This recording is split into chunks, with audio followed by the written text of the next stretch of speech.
Alors bonjour à tous. Aujourd'hui nous continuons la lecture de l'interprétation des textes du livre de l'Apocalypse par le vénérable Barthélemy Holzhauser. Et nous en sommes rendus maintenant au chapitre 5, qui constitue la partie du livre scellé des 7 sceaux, ainsi que de l'acclamation et de l'applaudissement fait à Jésus-Christ à l'ouverture de ce livre. Et nous allons commencer tout de suite avec le verset 1. Et je vis dans la main droite de celui qui était assis sur le trône un livre écrit dedans et dehors, scellé de 7 sceaux. Alors nous allons voir qu'est-ce que ce livre écrit dedans et dehors, scellé de 7 sceaux. Et donc, après que Saint Jean a décrit la majesté, la nature et la constitution intrinsèque de l'Église catholique, on lui ouvre en sa qualité de secrétaire intime du royaume de Jésus-Christ sur la terre, le livre des secrets et de la disposition de Dieu à l'égard de son Église. Ce livre renferme tout ce qui doit arriver jusqu'à la consommation des siècles. Ces révélations furent faites en particulier et avec ordre, et elles contiennent une instruction profonde, salutaire et souverainement nécessaire. La sagesse du Père céleste a laissé ce livre à ses enfants chéris, comme un monarque prudent a coutume de faire avant sa mort, en laissant à son fils, outre les secrets de son royaume, des avis particuliers sur la manière de gouverner. Il l'avertit, par exemple, des guerres qui peuvent surgir, des ennemis qui sont le plus à craindre, et enfin de ce qu'il faudrait faire ou éviter dans les cas difficiles qui pourraient se présenter. Or, c'est ainsi et avec beaucoup plus de sagesse encore que, dans son amour paternel et dans sa sollicitude pour ses élus, Dieu nous a fait pénétrer en quelque sorte dans l'abîme de son ineffable préscience, en montrant à Saint Jean les désolations, les consolations et les événements les plus notables et les plus essentiels qui arriveront dans l'Église, jusqu'à la consommation des siècles. Le texte dit donc: je vis dans la main droite de celui qui était assis sur le trône un livre écrit dedans et dehors, scellé de 7 sceaux. Eh bien, ces paroles annoncent la profondeur des secrets divins renfermés dans ce livre. On y trouve en effet une science, une disposition divine et une intention particulière à l'égard de son Église. Il est dit que tout y est décrit par forme métaphorique. Et de même que les écrits importants d'un royaume se conservent précieusement dans des archives, ainsi les choses que Dieu a décrété de faire et de permettre, dans sa volonté absolue, restent fixées et immuables. On doit admettre, d'abord, en se fondant sur la théologie, que, premièrement, Dieu connaît de la manière la plus certaine et la plus parfaite toutes les choses possibles, bien qu'elles n'existèrent ou n'existeront jamais. Deuxièmement, qu'il voit toutes les choses existantes ou contingentes sans être limité par aucune différence des temps passés, présents ou futurs.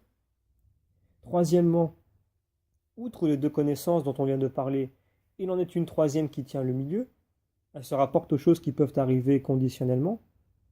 Or, dans la description des 7 âges de l'Église, donnée au chapitre 2 et 3, beaucoup de choses sont révélées selon cette dernière science ou connaissance de Dieu, ce qui n'empêche cependant pas que les choses que ce livre contient aient été décrites selon la science de la division, car toutes ces choses existent dans la puissance opérative de Dieu et sont décrétées par sa divine volonté, comme devant être faites ou permises dans le temps.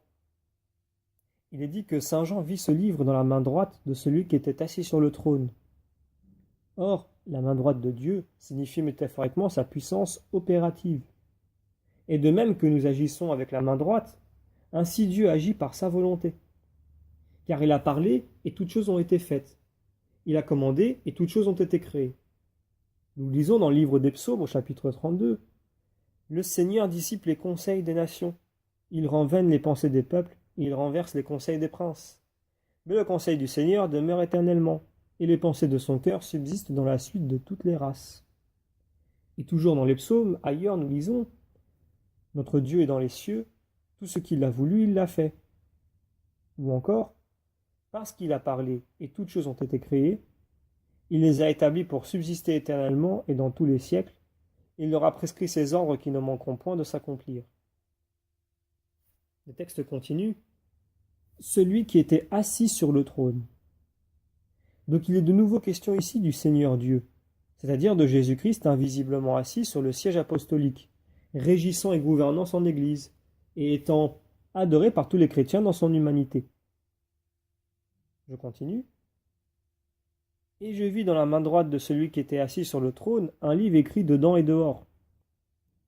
Donc par les choses écrites dedans le livre, on entend celles qui sont les plus obscures et les plus abstraites pour l'intelligence humaine, et qui doivent s'accomplir dans le cours des âges de l'Église, et particulièrement dans les derniers temps, selon la révélation qui en a été faite à saint Jean. Par les choses écrites au dehors du livre sont désignées celles qui sont les plus claires et les plus visibles, et que saint Jean a expliquées lui-même, et celles aussi qui étaient déjà accomplies lorsque l'Apocalypse fut écrite, et encore celles qui devaient s'accomplir peu de temps après. Cette dernière catégorie est assez nombreuse, comme nous le verrons dans la suite. Je continue le texte.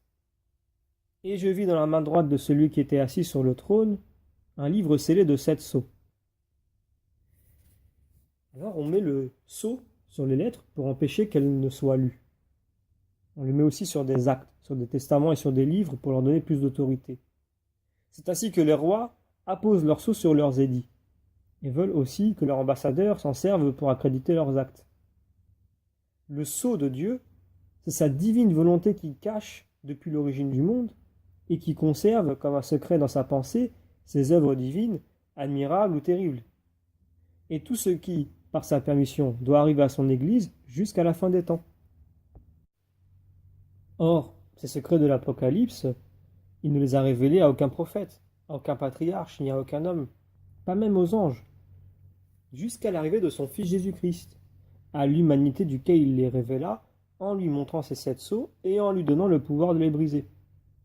C'est pour cela qu'il est dit plus bas, nul ne pouvait, ni dans le ciel, donc par rapport aux anges, ni sur la terre, donc par rapport aux hommes, ni sous la terre, donc par rapport au patriarche qui est dans les limbes, ouvrir le livre, ni enlever les 7 sceaux, ni le regarder.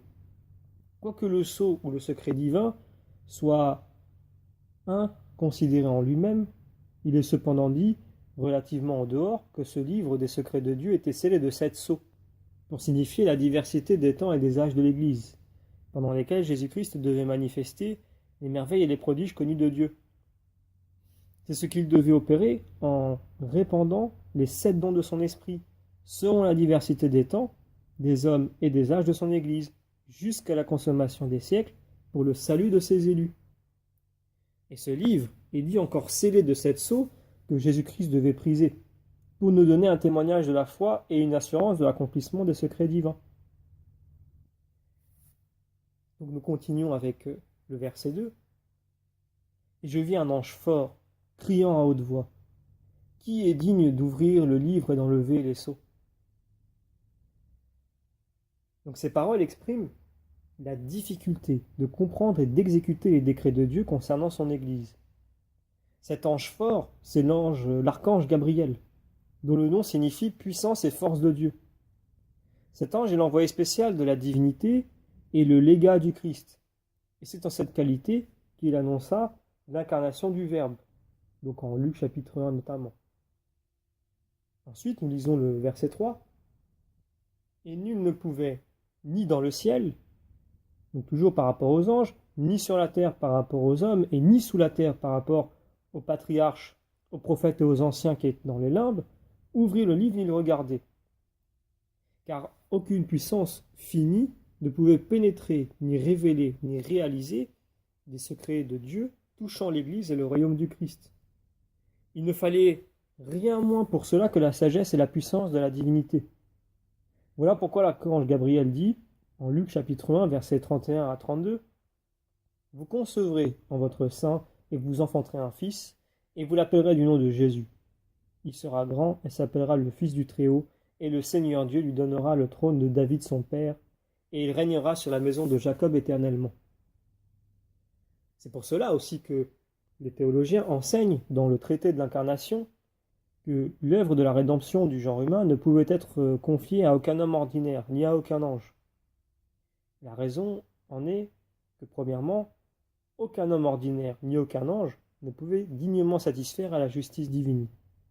Et deuxièmement, aucun homme, si saint qu'il fût, ni aucun ange ne pouvait se conformer à la volonté divine, ni la reconnaître dans les horribles tribulations et dans les maux dont l'Église fut affligée, lorsqu'elle dut par exemple nager dans le sang de ces innombrables martyrs pendant 300 ans. Aucun homme, ni aucun ange, n'aurait jamais pu concevoir les nombreuses hérésies dont l'Église eut tant à gémir, et les épreuves plus surprenantes encore qu'elle aura à subir à la fin des temps, si Jésus-Christ ne nous avait pas donné l'exemple dans sa passion, et s'il ne nous eût pas prévenus et instruits dans l'Évangile et dans ce livre de l'Apocalypse. Car les hommes les plus saints ne sont pas capables de deviner par eux-mêmes cette énigme. Et enfin, troisièmement, la puissance et l'astuce de ce monde étaient si pleines de malice que jamais le règne de l'Église militante, réduite à ses forces humaines, n'aurait pu arriver à sa fin et se développer pleinement sans la vertu toute-puissante du Fils de Dieu. Nous continuons avec le verset 4. « Et moi, je pleurais amèrement, parce que personne ne s'était trouvé digne d'ouvrir le livre ni de le regarder. » Alors ces pleurs expriment le désir et la sollicitude de saint Jean de pénétrer dans le secret admirable des âges de l'Église. Secret dont la connaissance et le développement étaient au-dessus de toutes les forces humaines, et duquel, pourtant, dépendait le salut des justes. C'est pourquoi il dit « Et je pleurais amèrement, parce que personne ne s'était trouvé digne d'ouvrir le livre, c'est-à-dire d'en accomplir les secrets, ni de le regarder, donc pour connaître la volonté de Dieu. » Donc, nous terminons ici l'interprétation de ces textes de l'Apocalypse, selon le vénérable Barthélemy Olsezer, donc les versets 1 à 4 du chapitre 5.